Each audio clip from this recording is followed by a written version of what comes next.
4-1. We have Coach Norman Miguel, Bella Belen, and Alaysa Solomon. Coach, congratulations for this fourth straight win after an opening day loss.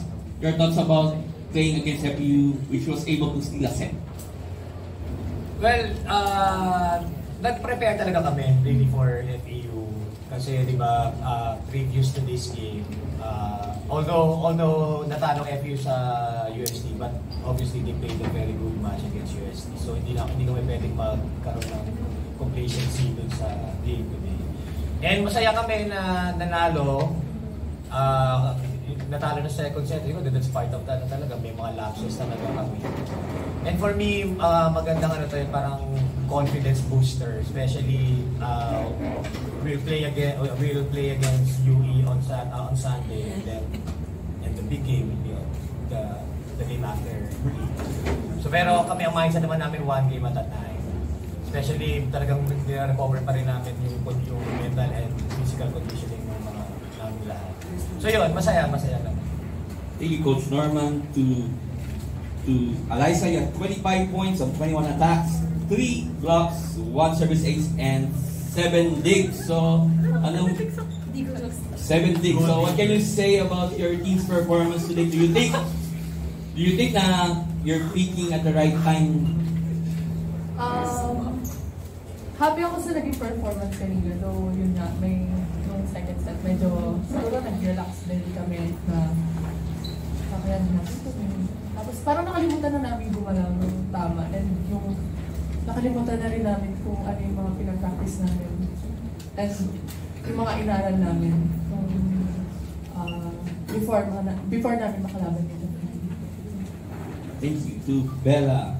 You had 15 attacks, 2 blocks, 2 service aces, 19 digs, and 11 excellent receptions. So, yun na, do you think ba nag-click na kayo at the right time after that opening day loss, or meron pa kayong ilalabas? Siguro po based po sa game namin kanina, I think meron pa po kaming kayang ilabas. And yun nga, katulad po ng sinabi ni Coach Norman, talagang pinaghandaan po namin yung game na to. And yun nga, syempre po, in-expect naman namin na talagang hindi magiging madali po yung laro. And talagang lalaban sila. And ang ginawa lang namin is, nung natalo kami ng second set, talagang nagtrabaho lang kami as a team, bumalik kami dun sa pinagtrabahuhan namin, and nag-stick lang kami dun sa plan. Alright, thank you. The floor is open for questions. Bella and Alaysa, ano pa sa tingin niyo yung kailangan ma-improve na para maiwasan yung mga pangyayari kagaya ng second set tsaka nung dulo ng fourth? For me po is yung consistency namin, which is dapat hindi kami dapat mag-relax. Kasi nung first set, ginawa namin yung trabaho namin, kung ano yung inaral namin, ginawa namin. And then nung second set, parang medyo nag-relax kami. Kaya naging ganun yung outcome nung set na yun. So yun na po. And yung errors po namin, I think kailangan namin bawasan. No? Siguro sa akin yung mindset ng team na kailangan, bawal kaming mag-relax na hindi pa kasi tapos yung laban dito yun. Kailangan tuloy-tuloy pa rin kami. Dapat hindi kami hinto hanggat hindi pa tapos yung laro. Diba?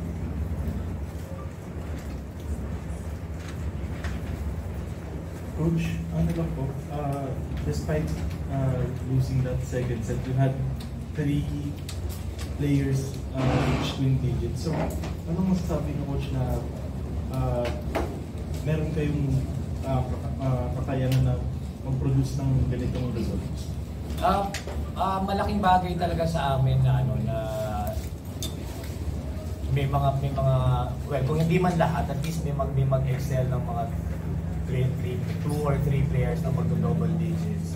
Malaking factor yun compared doon sa pag meron talaga kaming bad game, kasi talagang single digit, hindi talaga kami mananalo pag ganun talaga. So I think, yun nga, siguro sa mindset na rin nalaga, kasi alam talaga nilang kailangan mag-contribute ako.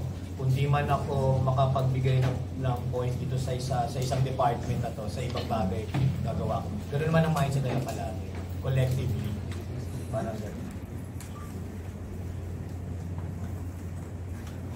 For the players, given na yung scoring, pero gano'ng kahalaga sa inyo personally na yung floor defense rin pareho nag-i-improve na.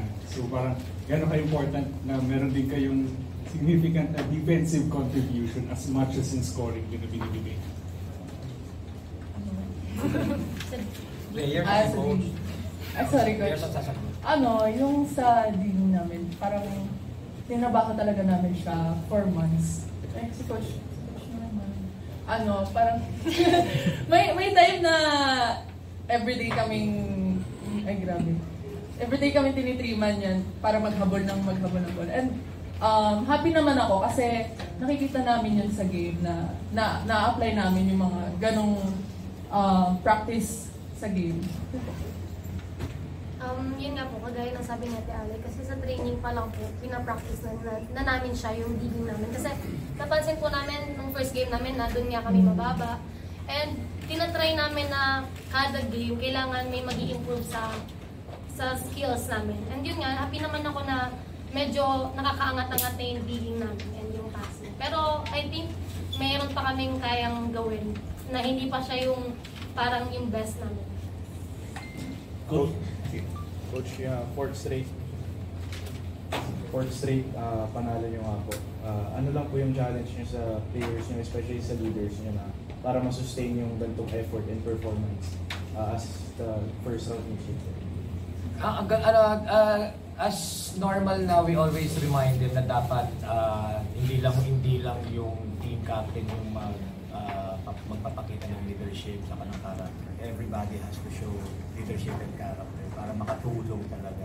And as I always say to mga players naman na to, mature na sila pero we're still aiming na tumas pa yung level ng maturity. So para sa amin malaking factor talaga na merong ganung character talaga yung mga players natin. Alam mo yun, parang tatrabahuin talaga nila na kahit basta it's very natural na alam mo pag iniwan mo na sila sa alam nila yung gagawin. Ganon ka-bless ang mga coach to have them as their players kasi ngayon yung level ng maturity.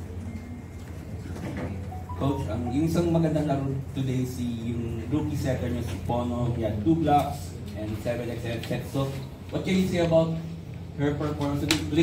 She earned the best player of the game honors kanina. Coach, what can you say? Kay Pono. Masaya kasi di ba in the past yung games namin parang konti lang yung nag-exposure niya. For me, we consider her yung game changer kanina nung game. Diba? Ang maganda naman sa team namin, well, kung si Lamina yung starting namin, pero but she has to step out of that because kailangan mag-perform ng isang center. Wala namang issue sa amin. Naiintindihan naman ng lahat yung basta mag-perform ka para sa betterment ng team. Masaya kami for Abby na nag-POG siya ngayon. Right. Congratulations, Coach Norma, Bella, and Thank you po.